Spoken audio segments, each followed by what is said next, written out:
नमस्कार मित्रांनो, सविताताई माधुरीला हॉलमधून आवाज देत म्हणाल्या, अगं सुनबाई, काय करत आहेस? अजूनपर्यंत जेवण बनवून तयार झाले नाही का? इथे सगळ्यांना जोरात भूक लागली आहे आणि तू आहेस की तुझी स्वतःची कामं करण्यात व्यस्त आहेस? पण सासूच्या बोलण्यावर माधुरीने काहीच उत्तर दिले नाही. हे बघून तिची सासू तणतणत सोफ्यावरून उठली आणि पाय आपटत सरळ तिच्या खोलीकडे आल्या आणि येऊन सरळ तिच्या खोलीच्या दारात उभ्या राहिल्या. खोलीत डोकावून बघितले तर माधुरी खोलीत पण नव्हती. ती तिथे नाही हे बघून तिची सासू स्वतःशी मनातल्या मनात म्हणाल्या, माहीत नाही कुठे गेली आहे. रात्रीच्या जेवणाची वेळ झाली आहे, तरी पण ही आहे की अजून किचनमध्ये आली पण नाही.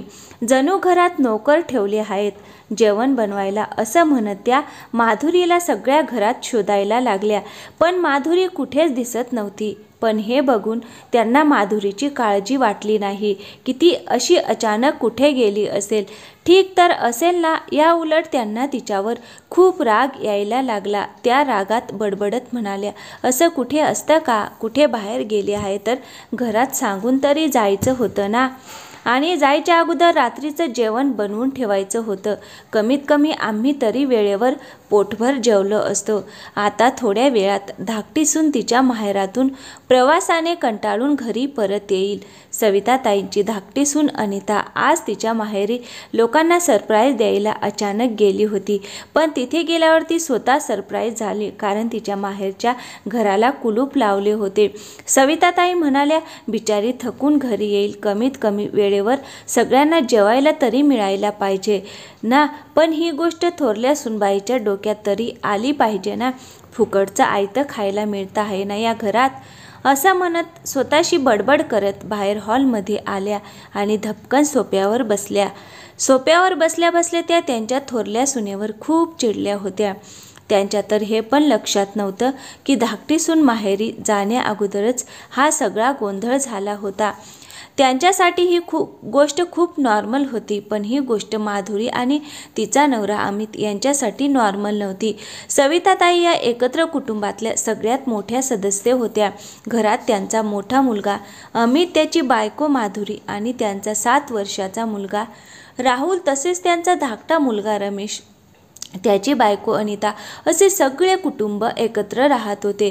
रमेश आणि अनिताच्या लग्नाला 9 महिने झाले होते. अमित एका कंपनीत कामाला होता तर रमेश इंजिनियर होता. दोघांच्या कमाईत खूप मोठा फरक होता आणि हाच कमाईमधला फरक घरात दोघांची आपापली जागा ठरवत होता. रमेशची प्रत्येक गोष्ट सविताताई डोळे झाकून मान्य करत होत्या. या उलट अमितला प्रत्येक गोष्टीसाठी खूप कसरत करायला लागत होती. एखाद्या गोष्टीसाठी आईची परवानगी मिळणे ही पण त्यांच्यासाठी खूप अवघड गोष्ट होती.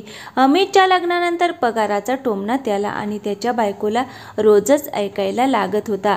ती दोघं शांतपणे ऐकून घेत असायची, पण त्यावेळी त्याची आई एवढं ऐकवत नव्हती, कारण त्यावेळी अमितचे वडील जिवंत होते आणि त्यांचं काम पण चांगले चालले होते. त्यामुळे खर्च पण सुरळीत चालू होता. अमितच्या वडिलांचा जमीन खरेदी विक्रीचा व्यवसाय होता. ते बोलण्यात माहीर होते, त्यामुळे त्यांचा व्यवसाय पण चांगला चालला होता. असं नव्हतं की अमितच्या वडिलांनी अमितला त्यांचा व्यवसाय शिकवण्याचा प्रयत्न केला नव्हता. त्यांनी प्रयत्न केला होता, पण अमित लाजाळू होता, म्हणून तो लोकांना नीट समजून सांगण्यात अयशस्वी ठरत होता. त्यामुळे त्याने कंपनीत काम करायला सुरुवात केली. त्याच्या वडिलांनी त्यातच आनंद मानला की कमीत कमी त्यांचा मुलगा स्वतःच्या पायावर उभा राहिला. स्वतःच्या कमाईने जगत आहे एवढं तरी कमवत होता की स्वतःचा, त्याचा, बायकोचा आणि मुलांचा खर्च उचलू शकत होता. त्यांनी अमितसाठी मुलगी अशीच बघितली होती की साधी, सरळ आणि संसारिक होती. तिच्या हातात कला होती. तिने पार्लरचा क्लास केला होता, पण तिच्या सासूने तिला कधीच बाहेर जाऊन काम करू दिले नाही. रमेश हुशार होता, त्यामुळे तो शिकून इंजिनियर झाला. तो इंजिनियरच्या शेवटच्या वर्षात शिकत होता. त्यावेळी त्याच्या वडिलांचे निधन झाले आणि तिथूनच सगळं काही बदलले. घरातले वातावरण बदलले. सविताताईंनी नवऱ्याचे सगळे पैसे स्वतःकडे ठेवून घेतले. हे कारण सांगितले की हे पैसे रमेशच्या लग्नासाठी उपयोगी येतील आणि घराचा सगळा खर्च अमितवर एकट्यावर टाकला. अमितने कधी यासाठी नकार दिला नव्हता, पण जेवढी त्याची क्षमता होती, कमवत होता तेवढाच तो खर्च करू शकत होता. पण त्याची आई त्याला टोमणे मारल्याशिवाय राहत नव्हती. त्याला कमी कमवत होता म्हणून सारख्या टोचून बोलत असायच्या. इकडे रमेशला चांगल्या कंपनीत मोठ्या पगाराची नोकरी लागली आणि लगेच त्याला मोठ्या घरातल्या मुलीचे अनिताचे स्थळ आले. सविताताईंनी पैशाच्या लालचेने या मोठ्या स्थळाला होकार दिला आणि अनिता रमेशची बायको बनून या घरात आली. लग्न झाल्यानंतर अनिताचे लग्नात मिळालेले सामान घरात नीट ठेवले जात होते. ते बघण्यासाठी लहान राहुल खूप उत्सुक झाला होता म्हणून अधूनमधून इकडे तिकडे पळत होता.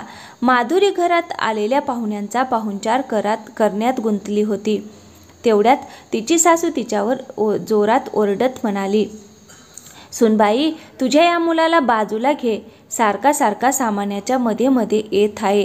एखादी किमती वस्तू फोडली तर नुकसान होईल आणि ती वस्तू भरून देण्याची तुझी आणि तुझ्या नवऱ्याची लायकी नाही. हे ऐकून सगळे पाहुणे सविताताईच्या तोंडाकडे बघायला लागले. सासूचे बोलणे ऐकून माधुरीला खूप वाईट वाटले. ती काहीही न बोलता राहुलला उचलून खोलीत घेऊन गेली. इकडे ही गोष्ट अमितने पण ऐकली. त्याला पण ते ऐकून खूप वाईट वाटले. पण जर जन्मदाती आईच असं बोलत असेल तर मग तो तरी काय करू शकतो. पण हळूहळू अनिताच्या हे लक्षात आले होते की या घरात माधुरी आणि अमितचे काहीच चालत नाही. रमेश जास्त कमवत होता, त्यामुळे सविताताई रमेशबद्दल काहीच वाईट बोलत नव्हत्या. त्यामुळे आता या घरात अनिताचे राज्य चालणार होते. ही गोष्ट अनिताच्या डोक्यात चांगलीच बसली होती. त्यामुळे ती घरातल्या कुठल्याही कामाला हात लावत नव्हती. ती फक्त तिच्या सासूशी आणि नवऱ्याशी प्रेमाने बोलत असायची आणि घरातल्या बाकीच्या लोकांना उलटसुलट काही पण बोलत असायची. 7 वर्षाच्या राहुलला तर ती तिच्या खोलीत पण येऊन देत नव्हती. अनिताला नुसते फिरायला, मज्जा मस्ती करायला आवडत होते. पण खरी गोष्ट तर ही आहे की घरात जेवढे पैसे अमित खर्च करायला देत होता तेवढेच पैसे रमेश पण देत होता. गोष्ट फक्त एवढीच होती की रमेशची कमाई अमितपेक्षा जास्त होती. त्यामुळे सविताताईंनी रमेशला डोक्यावर चढवून बसवले होते. 1-2 वेळा माधुरीने अनिताला घरात कामात मदत करायला सांगितली तर सविताताईंनी सगळं घर डोक्यावर घेतले. सविताताई म्हणाल्या, तुझा नवरा जास्त कमवत नाही तर कमीत कमी घरातली कामं तरी तू करत जा. घरातली कामं करायची म्हणजे की तुला रडायला येते. आजचीच गोष्ट घ्या ना, अनिताला आज रमेशसोबत माहेरी जायचं होतं म्हणून तिने ड्रेस काढून बेडवर ठेवला आणि फ्रेश व्हायला बाथरूममध्ये गेली. घरातले सगळे लोक बाहेर हॉलमध्ये बसले होते. माधुरी किचनमध्ये काम करत होती. राहुल खेळत खेळत अनिताच्या खोलीत गेला. खोलीत गेल्यावर त्याने परफ्यूमची बाटली बघितली. त्यावर असणारी डिझाईन एवढी छान होती की ती बघण्यासाठी तो त्या बाटलीजवळ गेला. बाटली उचलून आलटून पालटून बघायला लागला. बघता बघता बाटली त्याच्या हातातून खाली पडून फुटली. बाटलीचा आवाज ऐकून अनिता पळत बाथरूममधून बाहेर आली. बाटली फुटलेली बघून आणि राहुलला तिच्या खोलीत बघून तिचा राग अनावर झाला आणि तिने राहुलच्या कानाखाली मारली. तसा राहुल रडायला लागला. राहुलच्या रडण्याचा आवाज ऐकून सगळे लोक अनिताच्या खोलीत आले. अनिता रागात म्हणाली, ताई, तुमच्या या खोडकर नालायक मुलाला तुम्ही नीट सांभाळत का नाही? बघा ना, माझं किती नुकसान करून ठेवले आहे तुमच्या या बावळट मुलाने. असं म्हणत तिने राहुलला मारायला परत हात उचलला. तसा माधुरीने तिचा हात पकडला आणि राहुलला उचलून घेत म्हणाली, अनिता, तू लहान आहे, चूक झाली त्याच्याकडून, पण याचा अर्थ असा नाही की तू त्याला सारखी सारखी मारशील. अनिता रागात फणफणत म्हणाली, चूक झाली ताई. तुम्हाला माहीत आहे का की ते किती महाग परफ्यूम होते? अमित मध्येच म्हणाला, हे बघ अनिता, राहुल लहान आहे, त्याच्याकडून चूक झाली, पण तू तर मोठी आहेस, तू तरी शांत राहा. भावाचे बोलणे ऐकून अचानक रमेश म्हणाला, दादा, शांत का बसायचं? अनिताने, ती काही चुकीचं बोलत नाही. तुला माहीत आहे का की ते परफ्यूम किती महागातले होते ते? तुला काय माहीत, तू कधी आयुष्यात परफ्यूम वगैरे वापरले तरी आहे का? रमेश असं बोलत आहे ते बघून अमित हैराण होऊन त्याच्या तोंडाकडे बघायला लागला. अनिता मध्येच म्हणाली, यांना काय माहिती, सगळं काही फुकट मिळत आहे यांना. तू कमवत जा, हे लोक उडवत जातील. यांची लायकी तरी आहे का? माधुरी म्हणाली, बस कर अनिता, तुला लाज वाटत नाही का ग? तू कुणाशी बोलत आहेस? ते तुझे थोरले दीर आहेत. वयाने आणि मानाने ते तुझ्यापेक्षा मोठे आहेत. तो त्यांचा मान आहे. अनिता म्हणाली, माफ करा ताई, मला माहीत आहे की मी त्यांच्यापेक्षा मानाने आणि वयाने लहान आहे, पण कमवण्याच्या बाबतीत माझा नवरा तुमच्यापेक्षा जास्त कमवत आहे. त्यामुळे लक्षात ठेवा, इथून पुढे माझ्याशी बोलताना आवाज खाली ठेवायचा. आणि तसंही जो घरात जास्त कमवतो त्याचेच राज्य त्या घरात चालते. हे ऐकून माधुरी आणि अमित सविताताईकडे बघायला लागले. त्यांना असं त्यांच्याकडे बघताना सविताताई म्हणाला, का छोट्याशा गोष्टींवरून भांडण आहात तुम्ही लोक? जा आणि जाऊन आपापली कामं करा. अमित म्हणाला, थांब आई, आज मला हे जाणून घ्यायचं आहे की या घरात मला आणि माझ्या बायकोला किती किंमत आहे. तुझ्या धाकट्या सुनेला एवढा अधिकार आहे की ती माझी आणि माझ्या बायकोची लायकी काढू शकतोय. सविताताईंनी रमेशकडे बघितलं आणि म्हणाले, अमित, मान मिळवायचा असतो तो वयाने किंवा मोठे असल्याने मिळत नाही. यात कमाई पण खूप महत्त्वाची असते. तुम्ही किती कमवता त्यावर तुमच्या बायकांची लायकी ठरते, तिचा मान ठरतो. बाकी तुम्ही दोघं स्वतः समजूतदार आहात. असं म्हणत त्याची आई बाहेर निघून गेली. इकडे रमेश आणि अनिता पण तयार होऊन तिच्या माहेरी निघून गेले. पण अमित आणि माधुरीच्या मनाला ही गोष्ट खूप लागली. थोड्या वेळानंतर रमेश आणि अनिता घरी परत आले आणि आल्या आल्या म्हणाले, आई, खूप जोरात भूक लागली आहे, लवकर लवकर जेवण वाढायला घे. त्यांचं बोलणं ऐकून सविताताई म्हणाले, अरे पण ती महाराणी घरात असती तर जेवण बनवले असते ना. अजूनपर्यंत जेवण बनवले नाही, माहीत नाही न सांगता कुठे निघून गेली आहे. अनिता म्हणाली, अरे देवा, अहो मला खूप जोरात भूक लागली आहे, तुम्ही जेवण बाहेरून ऑर्डर करा ना. असं म्हणत ती सोफ्यावर जाऊन आडवी पडली. रमेश फोन काढून जेवण ऑर्डर करतच होता की तेवढ्यात माधुरी पण राहुलला घेऊन घरी परत आली. तिला बघून तिची सासू म्हणाली, कुठे गेली होती एवढा वेळ? इथे सगळेजण उपाशी बसले आहेत आणि महाराणी बाहेर मज्जा मस्ती करून आली आहे. तुला माहीत नाही का, ही सगळ्यांची जेवणाची वेळ आहे. आता लवकर किचनमध्ये जा आणि सगळ्यांसाठी जेवण बनवून वाढायला घे. माधुरी म्हणाली, सासूबाई, तुम्ही विसरलात का की तुम्हाला अजून एक सून आहे? जेवण तिला बनवायला सांगा. असं म्हणत ती खोलीत निघून गेली. तेवढ्यात अमित पण घरी आला. त्याला बघून त्याची आई रागात तणतणत म्हणाली, अरे आज तुझ्या बायकोचे पंख फुटले आहेत वाटतं. मला उलट बोलायची हिंमत कशी झाली तिची. जेवण बनवायला नकार देऊन ती खोलीत निघून गेली. घरात नोकर ठेवले आहेत का तुम्ही लोकांनी?